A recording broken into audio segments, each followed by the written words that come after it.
Before I could even finish the sentence, her hand came out of nowhere. The sound was sharp, loud enough to cut the room in half. Everything went quiet after that. She was breathing hard, staring at me like I'd crossed some invisible line. And that's when I knew, this wasn't just suspicion anymore. Whatever we were pretending to protect was already gone. Have you ever been so comfortable in a relationship that you stopped imagining it could ever become unsafe? So settled that you assumed the person beside you would always feel like home. And if that sense of security disappeared one random evening, would you even recognize the moment it happened? Or would you brush it off like most adults do when they don't want to admit something feels wrong? That's the part people never talk about. How instability doesn't always announce itself with shouting or betrayal or obvious red flags. Sometimes it arrives quietly, disguised as maturity, wrapped in calm language, introduced while you're cooking dinner on a normal weekday, thinking you're living the life you worked hard to build. 2 years ago, I thought I had that kind of relationship. The kind adults aim for when they're done chasing chaos. A steady rhythm with someone I trusted. 3 years together, sharing an apartment, splitting responsibilities, arguing about groceries instead of values. The kind of normal that feels earned after dating mistakes and emotional burnout. Nothing flashy, nothing dramatic, just consistency. The kind that makes you stop questioning things because they've never given you a reason to. That's why the moment caught me off guard in a way I still replay in my head. Because nothing about that evening suggested danger. Not the familiar routine, not the quiet comfort of being together after work, not the sense that tomorrow would look exactly like yesterday. And yet, when I sat beside her like I had hundreds of times before, when I reached out without thinking because that's what closeness looks like after years together, her reaction wasn't indifference or distraction. It was recoil, sharp and intentional, like contact itself had suddenly become a violation. And that's the moment your brain does something strange, because instead of panic, it tries to protect the story you've been telling yourself. You start rationalizing, minimizing, convincing yourself you're misreading it, because the alternative is admitting that something fundamental just shifted and you don't know why. But then came the tone, not emotional, not angry, but controlled, rehearsed, serious in a way that makes your stomach tighten because adults recognize that tone as the beginning of a conversation you can't undo. The kind that doesn't ask how you feel, but tells you how things are going to change. And when someone you trust suddenly speaks like they've already made a decision without you, that's when insecurity creeps in, not the loud kind, but the quiet question that starts whispering, what did I miss? When did this start? And how long has this been forming without me knowing? That's the danger of comfort. It lowers your guard. It convinces you stability means safety, and safety means nothing bad is coming, when in reality, the most destabilizing shifts often happen when you're least prepared to defend yourself. As she sat there, composed and certain, about to explain something she had clearly rehearsed, I realized too late that this wasn't a spontaneous feeling she was processing in real time. This was something she'd already decided, something she'd been preparing to introduce into our relationship whether I was ready or not. And that's the detail most people overlook, the part viewers might recognize in their own lives if they're honest. Because when someone calmly announces a serious conversation out of nowhere, the conversation itself isn't the beginning, it's the conclusion of thoughts you were never invited into. And as I sat there, watching the familiar suddenly feel distant, one uncomfortable truth began to settle in, the kind that doesn't hit all at once but slowly tightens its grip. Whatever was about to happen, this wasn't random, it wasn't emotional, and it definitely wasn't accidental, it had been planned.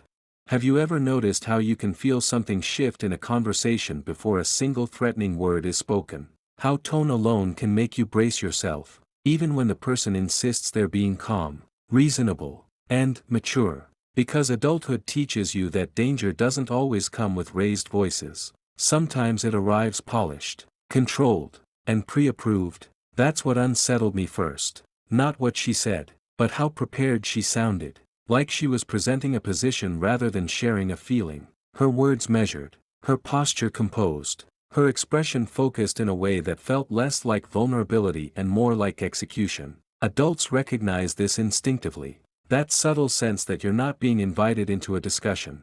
You're being informed of a decision. And your role is to react correctly. She began talking about space, about independence, about needing to redefine closeness in a way that felt detached from our reality. And at first, I told myself this was normal growth talk. the kind couples have when they're evolving, when life changes and routines settle in. But something about the language didn't sit right. It wasn't messy or searching. It was precise, clinical, like she'd practiced it somewhere else, refined it until it sounded reasonable enough to be unchallengeable. That's when the unease crept in. Because when someone you love suddenly speaks in perfectly framed explanations instead of imperfect emotions, it raises a quiet but terrifying question: who were you rehearsing this with? I nodded, listening, trying to stay present, but inside, my mind kept circling the same thought, because this didn't sound like her.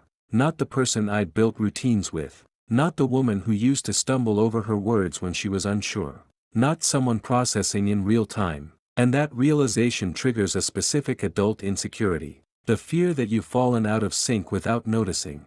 That conversations have been happening about your relationship that you weren't part of. That decisions about your closeness were being shaped elsewhere while you assumed everything was fine. She framed her words carefully, emphasizing balance and personal growth, suggesting that pulling back was healthy, that it would strengthen us. And I felt the subtle pressure beneath it, because disagreeing would make me sound insecure, emotional, or controlling. And adults learn quickly how often calm language is used to corner you into compliance. Every sentence felt safe on the surface, but together they formed something colder. A narrative where distance was maturity and closeness was suddenly something to manage. And the more she spoke, the more I felt that creeping sensation that this wasn't just her perspective. It was a borrowed script, one that fit too neatly, one that had clearly been validated before it ever reached me. That's when the real fear settled in. Not that she wanted space, but that the justification for it didn't originate in our relationship. And once that thought takes root, you start replaying everything. The timing, the confidence, the certainty, wondering who had helped her reach these conclusions and why their voice seemed louder than mine. I didn't interrupt her, because I was still trying to understand the shape of what was happening, still hoping I was misreading it. But deep down, something fundamental had already shifted. Because when the language in your relationship stops sounding shared and starts sounding sourced, it means an outside influence has entered the room whether you acknowledge it or not. And as she finished explaining why this change was necessary, one detail finally clicked into place with uncomfortable clarity: this language didn't belong to us, it came from somewhere else. Have you ever had someone describe distance as growth and suddenly wondered when closeness became something you needed to apologize for? Because that's the moment adulthood teaches you a cruel lesson. That language can be used to make you feel unreasonable for wanting what used to be normal. The shift didn't stay abstract for long, because once the idea of space was placed between us, her behavior followed it with unsettling precision. Small but deliberate changes that were impossible to ignore if you were paying attention. She stopped reaching for me first, stopped sharing details about her day the way she always had, stopped lingering in conversations that used to feel natural. And each time I noticed, I caught myself doing what adults do when they're afraid of conflict, questioning whether I was being too sensitive, too attached, too much. That's the insecurity this kind of framing feeds on. The fear that needing reassurance makes you immature, that asking for closeness means you haven't evolved. And it works because no one wants to be the person holding their partner back. But then something concrete happened, something that pulled this out of my head and into the real world. Because one evening she mentioned a name I hadn't heard before, casually, almost carelessly, as if it didn't matter. And yet it landed with weight because names don't appear in stable relationships without a reason. Vanessa, a coworker, recently divorced, someone she described as insightful, supportive, someone who helped her see things clearly. And that phrase alone made my stomach tighten, because clarity in relationships is supposed to come from within, not from outside validation. From that moment on, the unease had direction, because it wasn't just about space anymore. It was about influence, about whose voice was shaping her perception of us. I noticed how often Vanessa came up after that, not dramatically, not constantly, but strategically, always in the context of advice, perspective, emotional intelligence. And that's when the fear sharpened, because I realized my girlfriend wasn't pulling away randomly. She was moving toward a framework that didn't include me at the center. Every time I tried to reconnect, to restore what felt lost, I felt subtly reframed as the problem, as someone resisting growth, someone uncomfortable with change. And that's a powerful position to be placed in. Because defending yourself only reinforces the narrative that you're insecure. Adults feel this deeply. The quiet panic of being replaced not physically, but conceptually, where someone else becomes the lens through which your relationship is evaluated. I wasn't jealous in the traditional sense. Not yet, but I was aware that an invisible comparison had begun. That my words were now being measured against someone else's advice. My intentions against someone else's interpretation. And as that realization settled in, another uncomfortable truth followed close behind. Because if growth was being defined elsewhere, and closeness was being framed as a flaw, then this wasn't just about change, it was about rejection dressed up as maturity. The moment you recognize that, the story shifts. Because you stop asking whether you're overreacting and start asking a far more dangerous question: how long has this third voice been shaping things before I ever noticed? Have you ever realized someone had become part of your relationship without ever being introduced to you? Not through secrecy or overt betrayal, but through repetition, familiarity, and influence that slowly made their presence feel normal before you had a chance to question it. That's what changed after Vanessa's name entered the conversation. Because suddenly she wasn't just a coworker mentioned in passing. She was a reference point, someone whose opinions surfaced regularly, woven into everyday discussions in ways that felt casual but carried weight. It started with small things, shared observations about work, comments about emotional boundaries, passing remarks that conveniently supported every new distance between us. And the speed at which this happened was what unsettled me most. Because influence doesn't establish itself overnight unless it's already been there longer than you realized. I began noticing patterns instead of moments. How disagreements were now framed using phrases I'd never heard her use before. How decisions were justified by what made sense rather than what felt right for us. How Vanessa's experiences as a recently divorced woman were positioned as cautionary wisdom, subtly implying that closeness leads to complacency and complacency leads to failure. The effect was quiet but persistent, because every time her name came up, it reinforced the idea that an external voice was now validating the changes I was struggling to understand. What made this especially disorienting was how reasonable it all sounded, because nothing about it was overtly malicious. And that's how influence becomes dangerous, when it hides behind logic and shared concern. I tested this reality without confrontation, simply observing, listening, tracking how often Vanessa's perspective aligned perfectly with every boundary that pushed me further out. And the consistency was impossible to ignore. This wasn't a friend offering occasional advice. This was someone whose worldview was actively shaping how my relationship was being reframed. Adults recognize this pattern too late more often than they admit. The moment when you realize you're no longer in a two-person dynamic. But you're also not allowed to name the third presence without sounding paranoid. And that's the trap. Because the more invisible the influence, the harder it is to challenge without proof. I found myself measuring conversations not by what was said, but by whose voice echoed through them. And each time I recognized it, the fear sharpened. Because this wasn't about competition, it was about displacement. When someone else becomes the lens through which your partner interprets you, your intentions, and your worth, you're no longer just disagreeing with your partner. You're contending with a narrative you didn't help create. By the time I fully accepted that Vanessa had effectively entered our relationship without either of us formally acknowledging it, another uncomfortable realization followed close behind. Because if her presence had become this normalized, it meant something else had already shifted beneath the surface. Something deeper and more deliberate than advice sharing. And once you see that pattern clearly, the question stops being whether this influence exists and becomes far more unsettling. If this third person feels this comfortable here, what else has been happening that I don't know about? Have you ever noticed how quickly the dynamic changes when you stop pushing back and start agreeing? Not because you've given up, but because you've decided to observe from a position of control instead of vulnerability? That was the moment everything shifted, not during an argument or a confrontation, but in the quiet decision to stop resisting the framework she was presenting and see where it led. When she talked about needing more space, about redefining closeness, about protecting her independence, I didn't challenge it, didn't defend myself, didn't explain why it felt wrong. I simply agreed, calmly and without hesitation, and the effect was immediate. There was relief in her posture, a visible ease, Like she'd been bracing for resistance and instead found compliance. And that reaction alone revealed more than any argument ever could. Adults understand this instinctively. That when someone expects you to fight and you don't, it disrupts the script they've prepared. And suddenly they're no longer performing against opposition. They're standing alone with their narrative. I mirrored her language back to her, talked about growth and balance and healthy distance, and watched as the confidence in her reasoning wavered slightly, not enough to expose anything outright, but enough to confirm that the power in this dynamic had been fueled by my emotional engagement. The moment I stopped supplying that, something shifted. I didn't withdraw or become cold. I simply became neutral, matching her boundaries instead of questioning them, giving her exactly what she said she needed. And the silence that followed was telling.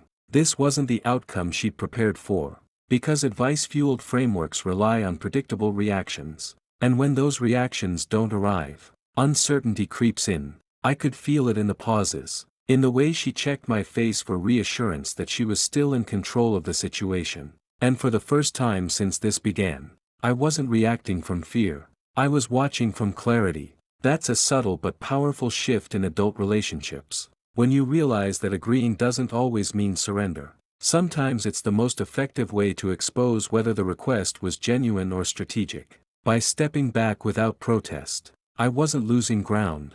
I was removing the resistance that justified her behavior. And that forced the situation to reveal itself. And as the days passed and I continued to honor every boundary she'd asked for without complaint, one thing became increasingly clear: the space she wanted felt very different once she was the only one benefiting from it. Have you ever seen someone become uncomfortable the moment the rules they set are applied back to them? Not aggressively, not sarcastically, but calmly and exactly as stated. Because that's when fairness stops feeling reasonable and starts feeling threatening. I didn't announce a shift or explain myself. I simply began operating within the same boundaries she'd outlined, giving space when space was requested, prioritizing independence when independence was emphasized. And the first real reaction came faster than I expected, when I chose not to check in the way I used to, not to fill silence with reassurance, not to orbit around her schedule. Her composure cracked just enough to be noticeable. Questions appeared where certainty used to be, casual but pointed, framed as concern, yet carrying an undercurrent of unease. And that was the moment the imbalance revealed itself. The space she defined as healthy suddenly felt cold when she wasn't the sole beneficiary of it. I stayed consistent, not withdrawn, not distant, simply equal. And the more neutral I became, the more she struggled to recalibrate, because boundaries that feel empowering in one direction often feel neglectful in the other. Adults recognize this moment with a mix of clarity and dread, because it exposes whether the request was about mutual growth or unilateral control. She started reintroducing closeness in small ways, casual touches, lingering conversations, subtle bids for reassurance. And I matched her pace instead of rushing to restore what she'd dismantled. And that's when the discomfort surfaced more clearly. The confidence she'd carried into this phase began to give way to something else. A low-level panic masked as curiosity, as if she was trying to determine whether I was still emotionally available on her terms. I didn't accuse or confront, because the reaction itself was the evidence. And it answered the question I hadn't voiced out loud. This wasn't about balance. It was about control, and control only works when it's asymmetrical. By calmly applying the same rules, I removed the safety net she'd been operating with, and the effect was immediate, because fairness stripped the situation of its justification. And as her questions became more frequent and her reassurance seeking more obvious, one thing became impossible to ignore: the boundaries that were supposed to strengthen us were only comfortable when they didn't apply to her. Have you ever noticed how quickly calm becomes threatening when it refuses to bend? Because once someone realizes they're no longer steering the situation emotionally, they stop framing things as mutual and start framing them as wrong. The shift didn't come with yelling or accusations. It came with arguments, carefully worded ones, delivered with a tone that suggested reason but carried urgency underneath. And that was when the boundaries stopped being principles and started being debated exceptions. She began explaining why this situation wasn't the same, why my behavior felt different, harsher somehow, even though nothing I was doing violated a single rule she hadn't written herself. And the more she talked, the clearer it became that logic wasn't the problem. Power was. Adults recognize this phase instantly, because it's when fairness is rebranded as cruelty and consistency is reframed as punishment. She leaned into justification, not anger, explaining how emotional closeness was foundational, how relationships couldn't function without it, how what she'd asked for was about health while what I was doing felt retaliatory, and that distinction mattered to her more than anything else. I listened without interrupting, because the argument itself was revealing more than any confession could. When boundaries serve growth, they don't collapse under symmetry. When they serve control, symmetry feels like an attack. I asked simple questions, nothing dramatic, nothing sharp, just clarifications, and each one tightened the situation further, because every answer required her to defend why her needs were structural and mine were optional. That's when frustration surfaced, not explosive, but brittle, the kind that shows up when a position can't survive scrutiny. She accused me of being difficult, of intentionally misunderstanding her, of weaponizing maturity, and that accusation landed heavier than she realized, because it confirmed what I'd been circling all along. This wasn't about misunderstanding, it was about obedience. The moment I stopped complying without resistance, the language shifted from growth to blame, from boundaries to behavior correction, and the calm she'd once praised in herself now unsettled her when it showed up in me. I didn't raise my voice or push back emotionally, because I didn't need to. The contradiction was playing out in real time, and for the first time, she wasn't confident anymore. She was scrambling to restore a dynamic that had quietly slipped out of her hands, and as the conversation ended unresolved, one thing was unmistakable: she wasn't done. Not with the argument, not with the strategy, and not with trying to regain the upper ground she thought she'd secured. Have you ever noticed how the moment quiet resistance stops working, pressure stops being subtle, because when control can't be negotiated internally, it gets outsourced? The escalation didn't arrive as a blow-up or a dramatic fight. It arrived as urgency, disguised as concern, as if the situation had suddenly become too serious to leave unresolved. And that's when I realized she wasn't trying to understand anymore.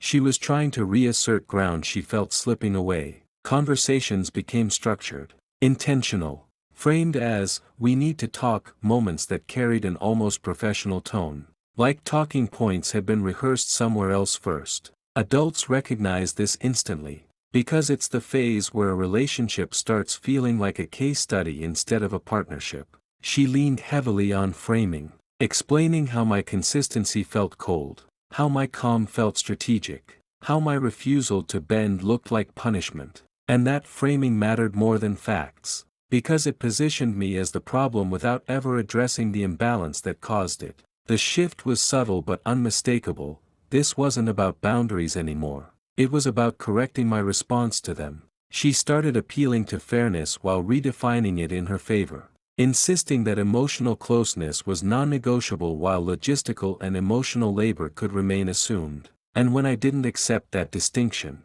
the language sharpened. Concern became accusation, disappointment became moral positioning, and suddenly I wasn't just being difficult. I was being unhealthy, immature, and unwilling to grow. That's the moment many adults cave, not because they're wrong, but because being labeled the problem threatens their identity. And she was clearly counting on that pressure to work. What stood out wasn't the content of what she said, but how prepared it sounded, as if each objection had been anticipated and answered in advance. And that realization landed heavier than any argument. These weren't reactions, they were strategies. I didn't push back emotionally, because escalation feeds on reaction, and instead I stayed grounded, responding only to what was actually being said, not the intent behind it. And that restraint made her more agitated than anger ever could. She started referencing broader ideas, how relationships should function, what emotionally intelligent partners do,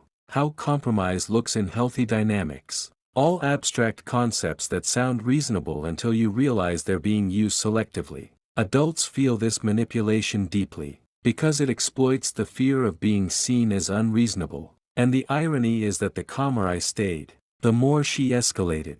Because calm resistance removes leverage. The turning point wasn't a raised voice or a dramatic ultimatum. It was the realization that this conversation was no longer private. That advice had been sought, positions reinforced, and a new plan was forming, one that didn't rely on my agreement anymore. As the tension hung unresolved, heavy and deliberate, one thing became clear: if internal pressure hadn't worked, the next move wouldn't stay between us. And whatever came next was designed to force compliance, not understanding.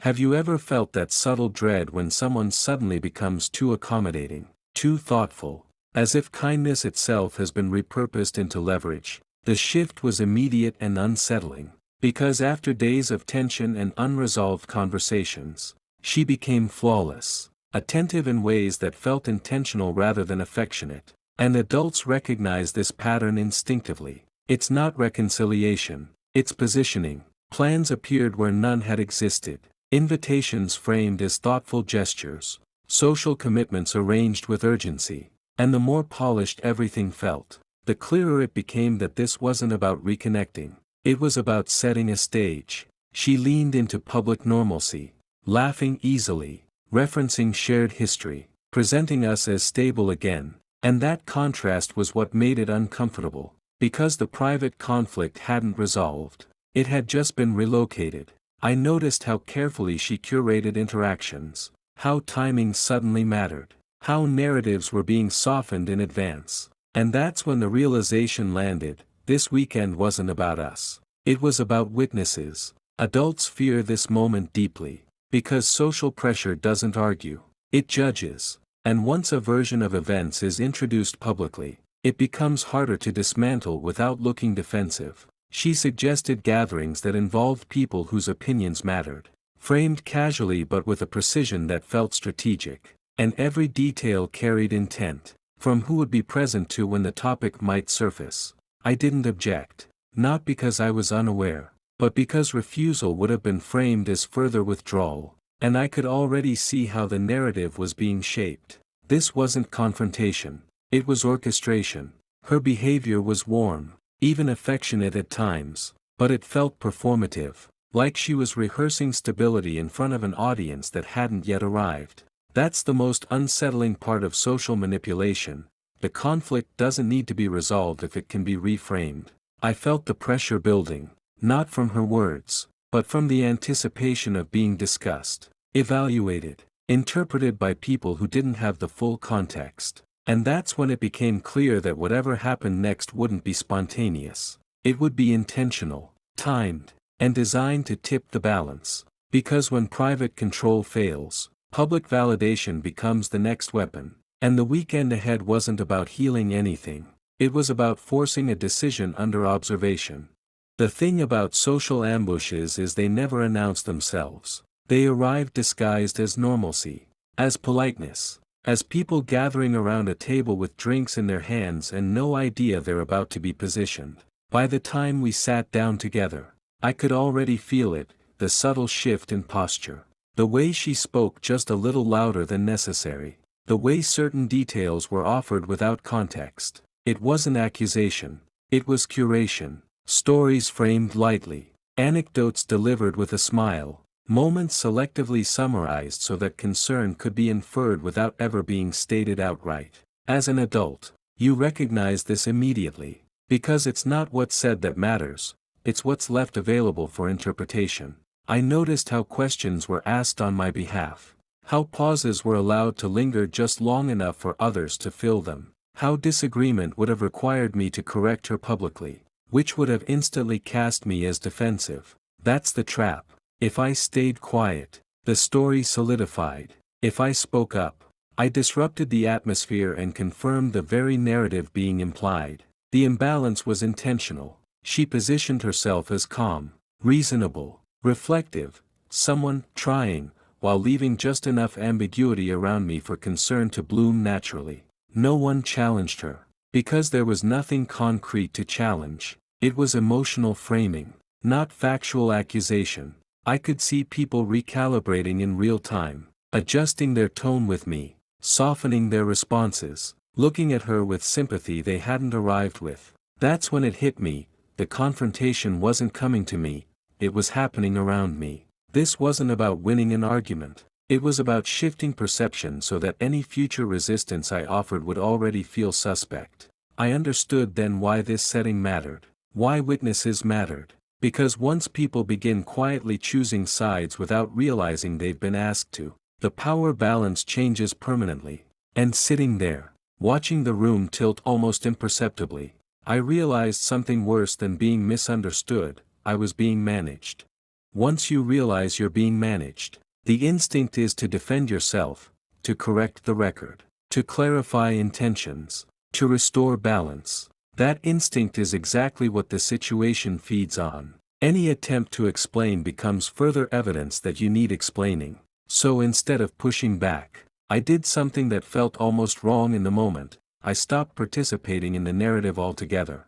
I didn't contradict her stories. I didn't offer counterexamples. I didn't seek reassurance from anyone at the table. I shifted my energy away from persuasion and toward consistency. I spoke plainly when spoken to. I didn't perform calm or demonstrate growth. I didn't mirror concern. I simply existed as I was, without apology or justification. That's when something subtle but important began to happen. Without my resistance, her framing had nothing to press against. Without my defensiveness, the implied concern had no escalation path. The tension didn't disappear, it stalled. People stopped leaning in. Conversations drifted. The emotional gravity she'd carefully established couldn't deepen without friction. I could see her recalculating in small ways, asking questions that didn't land, offering clarifications that no one had requested, tightening her language as if searching for traction. For the first time, the imbalance wasn't growing, it was hovering. And in that space, something unexpected happened.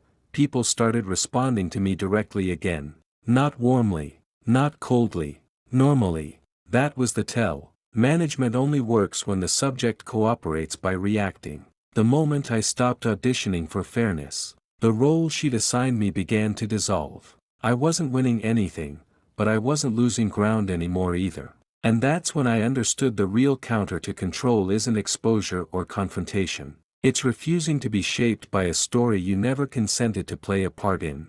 Did you ever notice how authority evaporates the moment it's questioned out loud? Not with anger, but with calm precision, the kind that makes everyone suddenly unsure where to look. That's what happened next, not through a dramatic confrontation or a raised voice, but through something far more unsettling, the quiet collapse of certainty. Once I stopped defending myself and started asking simple, neutral questions, the tone in the room shifted, not abruptly, slowly, uncomfortably. The advice that had been floating around like gospel suddenly needed explanations. And explanations are dangerous when they weren't built to withstand daylight. I watched it happen in real time, the confident posture soften, the helpful language lose its edge, the way people who had been nodding along began to hesitate, not because I convinced them of anything, but because doubt had entered the room and refused to leave. There's a specific kind of fear adults carry, the fear of realizing they trusted the wrong voice. And once that fear wakes up, it doesn't need accusations to grow. It feeds on silence. It feeds on unanswered questions. I didn't challenge the guidance directly. I asked where it came from, how long it had been forming, why it needed witnesses to survive. Each question landed softly and stayed there, lingering like an unfinished thought people couldn't shake. What fascinated me was how quickly credibility thinned when it was no longer protected by urgency or emotion. Advice that once sounded mature now felt rehearsed, fragile, overly polished, like it had been practiced for approval rather than truth. I could see it in the way responses stretched too long, in how phrases were repeated instead of clarified, in how certainty tried to mask itself as concern. This wasn't exposure through humiliation, it was exposure through contrast. The calmer I remained, the more the advice revealed its dependence on pressure to function. That's when I understood something that doesn't get talked about enough. Manipulation doesn't survive curiosity. It needs agreement, compliance, and speed. Slow it down, and it starts contradicting itself. The people around us weren't choosing sides. They were recalibrating. And that's far more dangerous to false authority than outright opposition. The room no longer felt managed, it felt unsettled. I noticed how support shifted from statements to questions, how sympathy became conditional, how the narrative that had been so carefully arranged began to fray at the edges. And the most telling part wasn't what was said, but what stopped being said altogether. The confident framing vanished, the certainty dissolved. The advice that once demanded obedience now asked for patience, which is another way of saying it lost control. I didn't feel victorious or relieved. What I felt was something heavier, the weight of knowing that once credibility cracks, it doesn't get repaired quietly. It demands a response, a recalculation, a new strategy. Because when social influence fails in public, it doesn't retreat, it adapts. And as I sat there, aware that the room had changed without anyone announcing it, one thought kept circling back, sharper than all the rest. When guidance stops working, pressure always finds a new form. Have you ever noticed how calm only feels acceptable until it costs someone their leverage, and then suddenly it's treated like an act of betrayal? That's where things turned, not with an explosion, but with a quiet retaliation that carried more weight than any argument before it. The shift didn't announce itself. It showed up in behavior. Messages that used to be casual became deliberate. Tone turned careful in a way that felt rehearsed again, but sharper this time, less explanatory and more defensive. The space between us changed overnight, not cold, not distant, but charged. Like every interaction was now a test I hadn't agreed to take. What unsettled me wasn't anger. It was the precision. The way concern was suddenly framed as disappointment. The way my calm was reinterpreted as withdrawal. Adults fear many things, but one of the deepest is being quietly recast as the problem after finally regaining their footing. And I could feel that happening in real time. The narrative didn't collapse loudly, it reorganized itself around a new accusation, that my refusal to engage was hurting her, confusing her, making things unstable. And that's the cost people don't talk about. When you stop complying, you don't get relief. You get pressure dressed up as vulnerability. I could see the strategy forming again, but this time it wasn't about advice or maturity. It was about urgency, about consequences, about what might happen if I didn't re-enter the dynamic on her terms. There were hints of ultimatums without the words, implications that things couldn't continue like this, that my calm was creating distance others were starting to notice. That's when it clicked that undermining control doesn't end the conflict, it escalates it into riskier territory. The fear shifted from being misunderstood to being blamed, and that fear hits adults hard because reputation, stability, and emotional safety are intertwined by the time you've built a life. I wasn't just navigating a relationship anymore, I was navigating optics, what others might think, what silence might suggest. And the most dangerous part was how reasonable it all sounded on the surface. No accusations, no scenes, just a slow tightening of expectations. As if cooperation was the only path back to peace. I felt the weight of it in moments that should have been neutral. The way small decisions suddenly felt loaded. The way hesitation was treated like resistance. This was the retaliation phase. Subtle but relentless. Where control doesn't argue, it pressures. And the excitement, the sick kind that keeps viewers leaning in, came from realizing how easy it would be to slip back just to make it stop. That's the insecurity adults don't admit. Sometimes we don't give in because we're wrong, but because we're tired of standing alone. I knew then that this wasn't about restoring connection, it was about restoring authority. And the question that kept looping, louder with every interaction, wasn't whether I could hold my ground, but what holding it would cost when the other side decided calm wasn't an option anymore. Have you ever been in a room where you realize too late that staying quiet isn't neutral anymore? It's already been assigned a meaning for you. That was the moment everything crossed a line, not during an argument or a confrontation, but in a sentence that was said casually, publicly, and without looking at me. We were sitting with people who mattered, people whose opinions don't disappear when the night ends.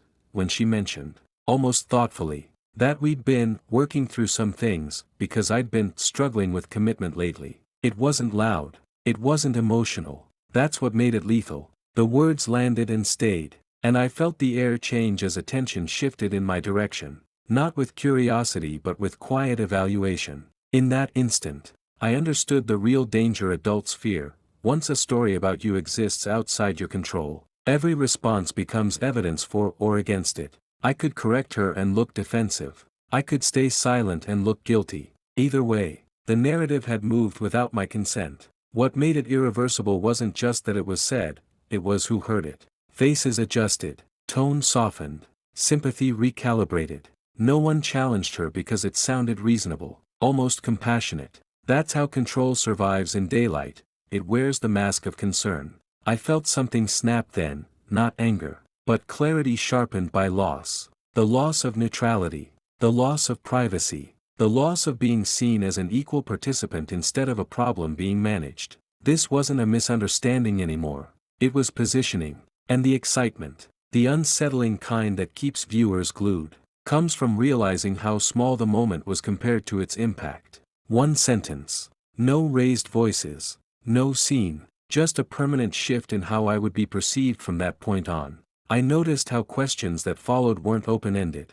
They were diagnostic. How reassurance was offered in advance of anything I'd said. That's when I knew silence had been turned into a weapon against me. And the choice I'd been avoiding was no longer optional. Adults like to believe we can wait things out. That patience will preserve dignity. But there are moments when waiting is the same as surrender. This was one of them. The consequence wasn't explosive, it was worse. It was quiet, credible, and shared. And as the conversation moved on without me reclaiming the narrative, one thought settled in with uncomfortable certainty. Whatever I did next would either confirm her version of me, or finally fracture it, and there would be no way to pretend we could go back to how things were before that sentence was ever spoken. Have you ever reached a point where doing nothing feels more humiliating than doing something people might judge you for? That's where I found myself. Because after that moment, after the story about me had been released into the room without my consent, pretending things could stay subtle wasn't maturity anymore, it was self-erasure. The line didn't get drawn in anger or revenge. It got drawn in daylight. Calmly, and in a way that couldn't be edited later. The next time we were around the same people, when the conversation drifted back toward us and that careful concern resurfaced, I didn't explain myself or argue her framing.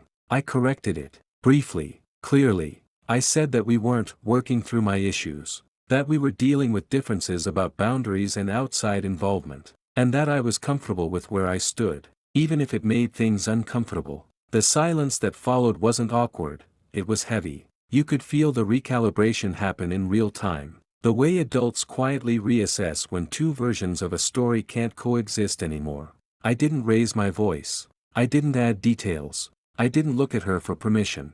That's what made it irreversible. The relief on some faces told me they'd felt the imbalance before but hadn't known how to name it. The tension on hers told me something else.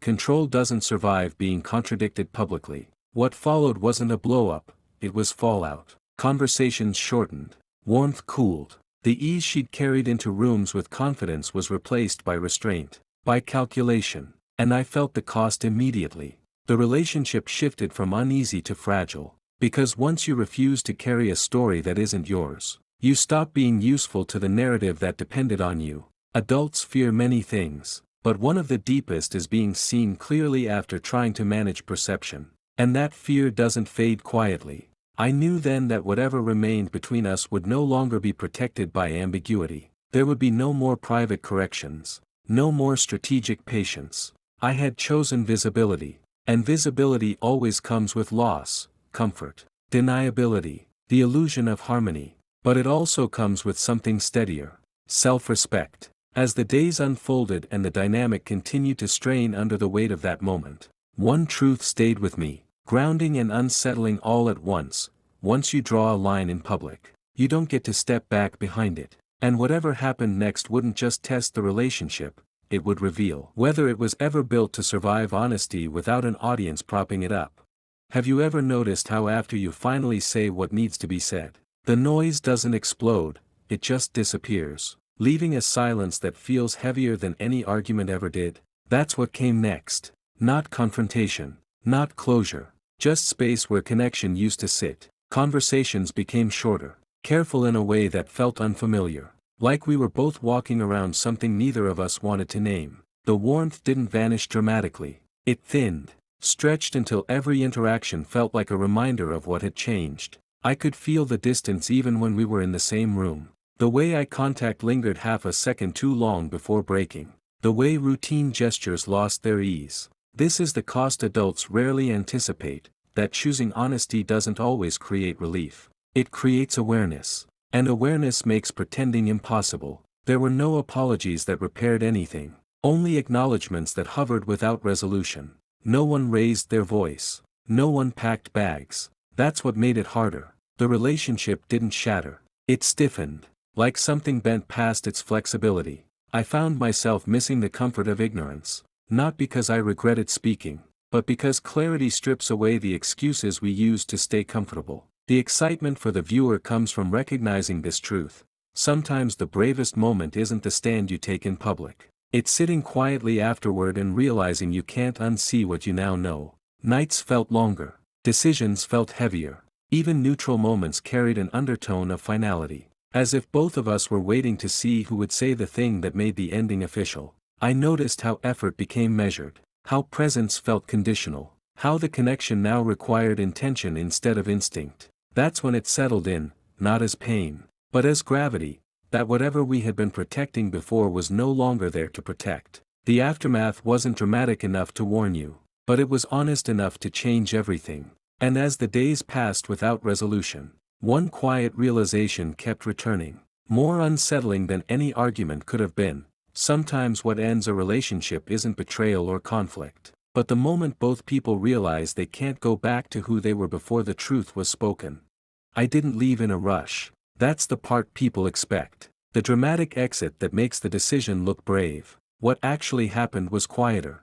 I stopped negotiating with myself. I noticed how often I was choosing peace by becoming smaller. And how normal that had started to feel. Once I saw it clearly, I couldn't unsee it.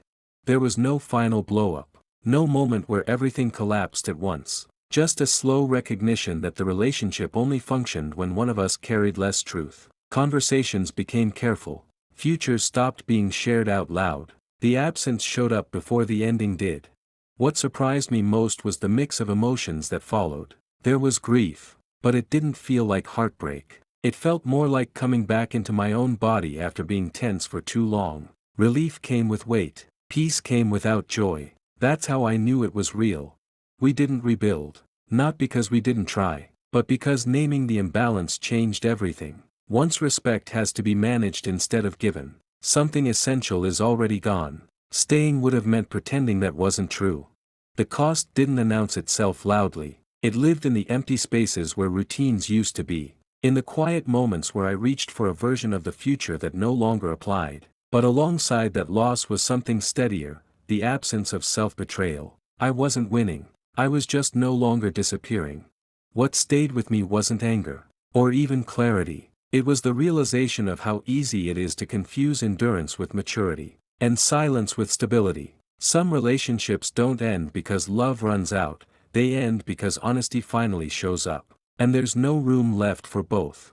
I didn't walk away feeling strong. I walked away feeling whole enough to stop arguing with what was already true. And that truth has a way of lingering. Long after the relationship doesn't, quietly asking where else you might be shrinking. And what it would cost to stop.